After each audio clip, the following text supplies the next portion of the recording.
காலத்திலும் ஸ்தோத்திரிப்பேன். அவர் துதி என் வாயில் எப்போதும் இருக்கும். கர்த்தருக்குள் என் ஆத்மா மேன்மை பாராட்டும். சிறுமைப்படும் அதை கேட்டு கொள்வார்கள். என்னுடைய கூட கர்த்தரை மகிமைப்படுத்துங்கள். நாம் ஒருமித்து அவர் நாமத்தை உயர்த்துவாங்க. நான் கர்த்தரை தேடினேன், அவர் எனக்கு சேர்ப்பது என்னுடைய எல்லா மயத்துக்கும் நீங்களாக்கி ரசித்தார். என் வாயை காவல் வையும், என் உதடுகளின் வாசலுக்கு காத்து கொள்ளும்.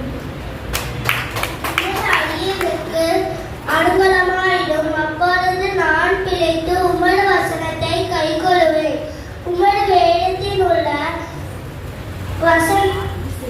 அதிசயங்களை நான் பார்க்கும்படிக்கு என் கண்களை திறந்தருளும். விரோதமாய் சுற்றிலும் படையெடுத்து வருகிற 10,000 பேருக்கு நான் பயப்பேன். கர்த்தாவே, எழுந்தருளும். என் தேவனே, என்னை ரட்சியும்.